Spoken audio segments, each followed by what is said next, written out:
How about that? Yeah, but the big one we have to talk about is John Wall to the Clippers now.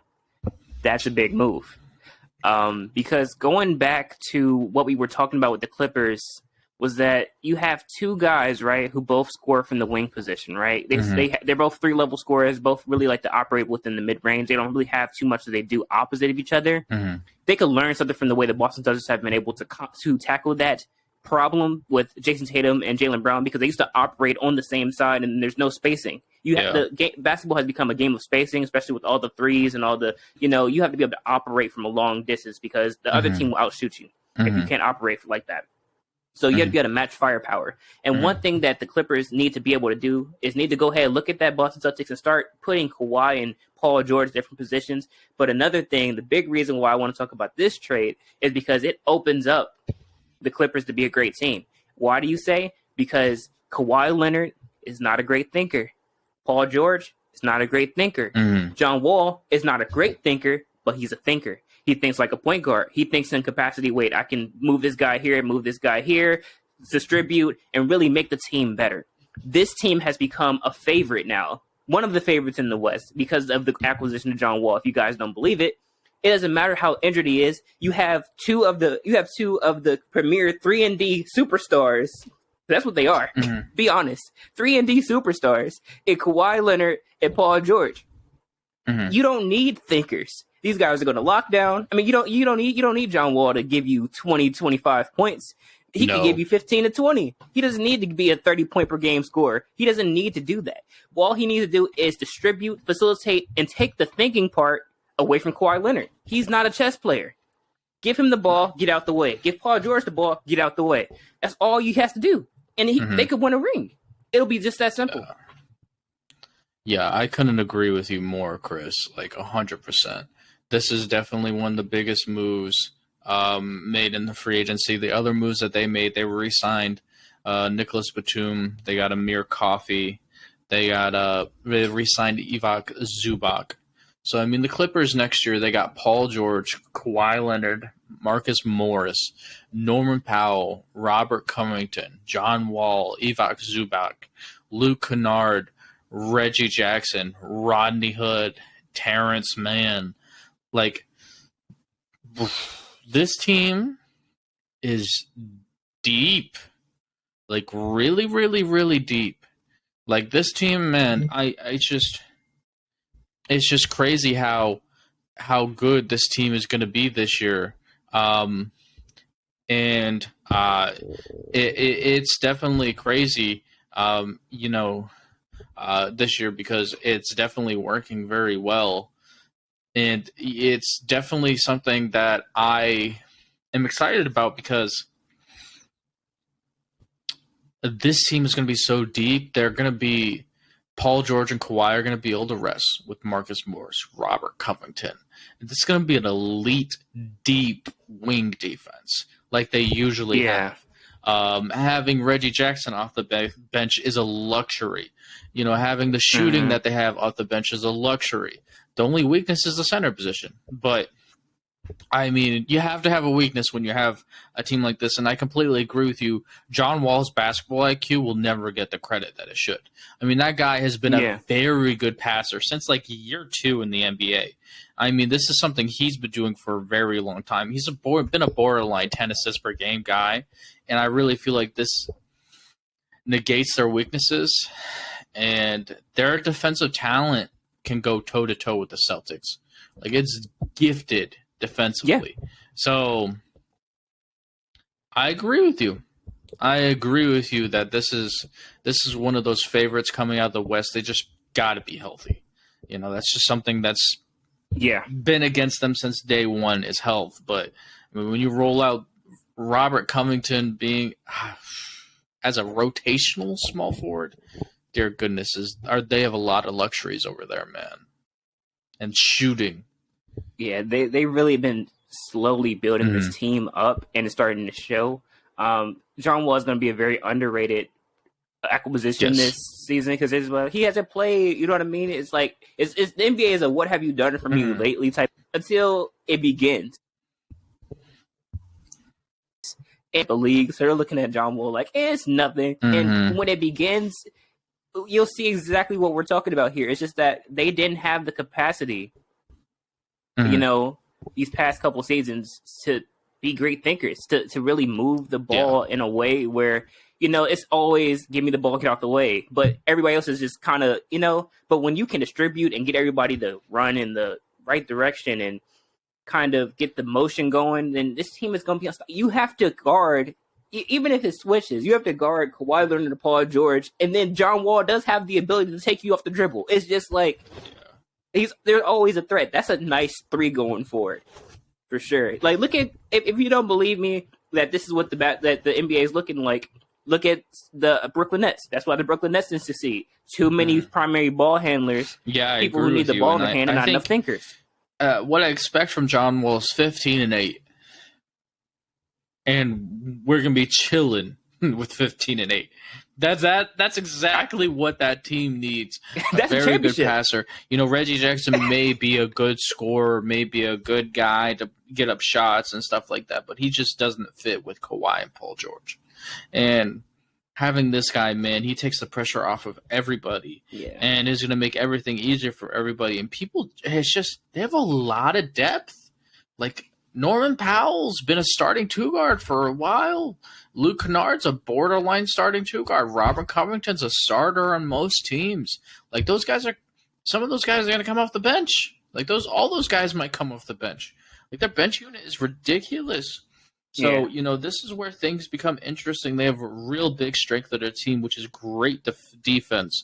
And they have the passing point guard now to really make this team a well-oiled machine. Hopefully they're healthy so they can make a run, because this team has been, like, beating around the bush, but I think they figured out the formula with this one. And John Wall, I'm glad you brought up he's been sitting out for 2 years. So is Al Horford. How did he look? Because he was sitting on the Oklahoma City Thunder bench, not playing any minutes. Amazing. Before he got traded back to Boston, and he looks fresh. So we're going to see a very fresh, healthy. John Wall's got a lot of injury history. Healthy John Wall. So that's something that's got to be interesting moving forward. Yeah. Yeah. Yeah. All right. It's definitely going to be interesting moving forward.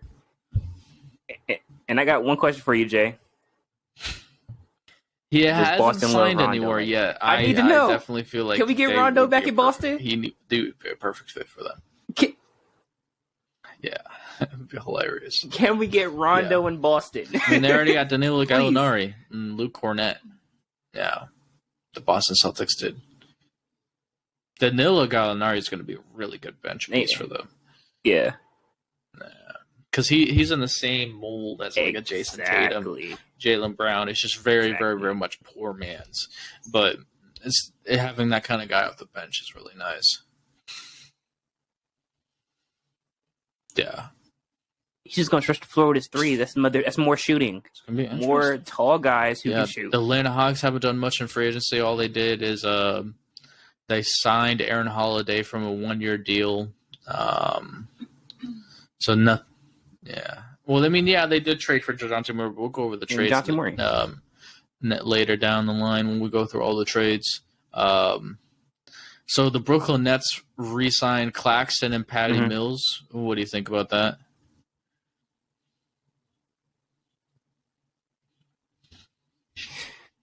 I mean, your stars are, I don't know if you would say disgruntled or whatever, but they're just not really loving it there right now. So, I mean, I guess anybody you can get to come back and play for your team is a win, but these are journeymen. These aren't key pieces. You're good role players, but if you don't have a star there, they're gone. It's I mean, like they'll just end up on the next team. You just sign them to a 1-year deal, they're gone. I mean, Nick Claxton may stay for a minute because I think he's going to end up being a journeyman. Has the potential to become a starter one day for the Nets. And Patty Mills is a good rotational piece. I feel like a lot of teams would like him. So, he's That's what I'm saying. Like these guys they'll end up gone. You sign them to a year, they're gone. You're just trying to go ahead. Yeah, I mean, you sign them to 2 years, and they'll be gone in 2 years. Honestly, they're still like you don't have anything to entice him to stay, and it's going to be hard to build around the team. I mean, like the problem with KD and Kyrie are very weird pieces because they travel a lot. They force their way out of teams. They leave. They're known for leaving. You know, they're like Boston. Kyrie, that was a great team. Left. You know what I mean? Like KD left Oklahoma City, joined Warriors. Left, and now he's in Brooklyn. Now he's trying to leave Brooklyn. It's going to be hard. Normally, it will be hard for a team to. I'm not going to say keep, but to attract talent. But with those two pieces and the way in the NBA knowing how they operate normally, you should be able to attract more people back, like superstars back there, because they might want to see what the Steve Nash system is like. It'd be different if like it was like LeBron. LeBron plays his whole contract out. If he forces his way out, the team, the NBA will look at that team like that's a terrible run organization because LeBron finishes his contract every single time. There's players in the league who finish their contract and then leave. Yeah, true. Those two guys are known for just leaving. They're known for requesting trades and leaving. So it doesn't look too bad on Brooklyn. So, but I still think that it's not going to be tough. But I think if they don't make a shift in the organization, a star will come that doesn't normally leave right away. And once they request a trade, then they'll start being looked at as a bad organization. Yeah, the next one is the Charlotte Hornets. Only did one thing. They signed Cody Martin for a 4-year deal. What do you think about that?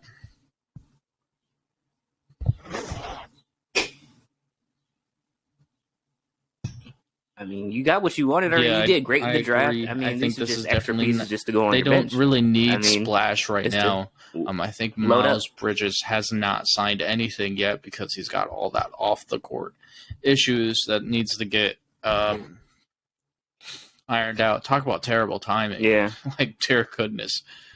He was about to get paid, and now... Yeah. Big contract's coming. It's really bad timing. Yeah. Yeah, I don't know, man. He might be out of the NBA. Oh, wow. If he gets convicted. He's probably he might do jail time. Yeah. Crazy. If he gets convicted, he'll do jail time. Yeah. That's crazy.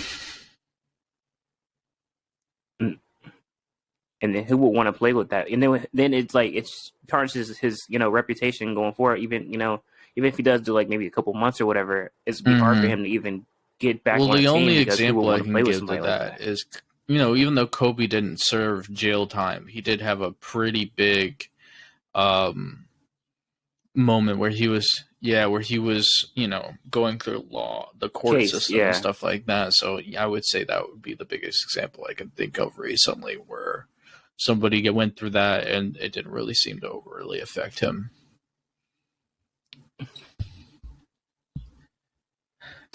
True. But it goes down to the fact that if there's no conviction, but then there's two different eras though, This is a social media era. She went right to me, not really wanting to talk about the case, but it's all over media. Like, media sees everything. You know what I mean? Like, it's evidence out there. So the world knows everything that happened, everything that transpired as it happened. Yeah. So it's just a different age. Yeah, I wouldn't be surprised if they get way different off. Era. They reach an agreement and he pays a certain amount of money and settles. Yeah. It's an interesting thing. Yeah, I guess since we genuinely don't really know firsthand facts and know all the things that probably are not in the media, then it's hard to talk about it. Yeah. Yeah. And plus, that's nothing. That's not basketball. We'll wait it out and see. Maybe react to whenever more actual. Maybe there's a point in time where there's more accurate evidence and stuff like that, and more accurate things coming out there. So yeah, we'll just transition here to the next team, the Chicago Bulls. Zach LaVine re-signed, 5-year deal. He's going to be there for a while. Andre Drummond, Derrick Jones Jr. They really need as much wing defensive talent as they can get. So, he's there as well. So that's what the Bulls have done so far. What do you think about that?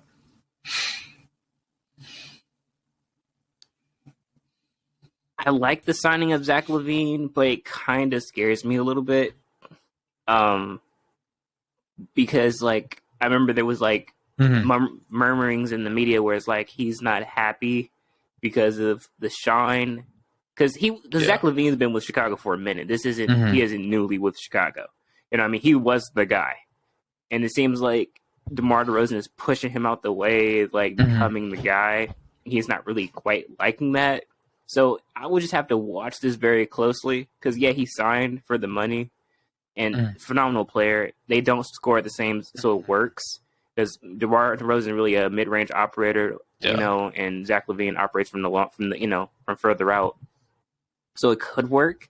But if it comes down to pride, if that's what it comes down to, I could see that. Probably won't work out too much longer.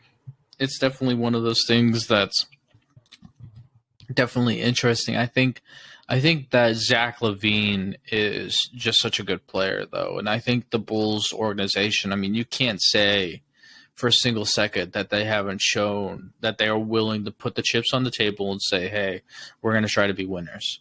So, you know, you trade for you get DeMar, you get Lonzo from free agency, you trade for Vucevic. Like, that is a lot of intentional decisions that they did, and they showed Zach LaVine, we're trying to win here. And I think, you know, Zach LaVine's going to like that. So I definitely feel like that was a good job by the Chicago Bulls organization, what they've done for the past few years. And it's a good team moving forward.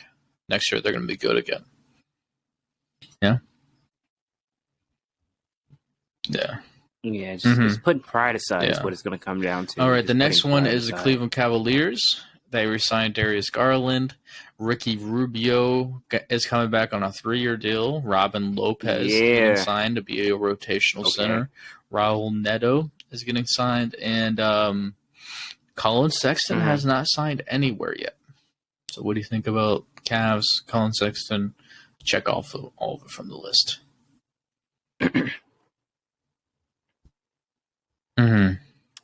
Darius Garland is the one that I'm really excited about. That's your guy going forward.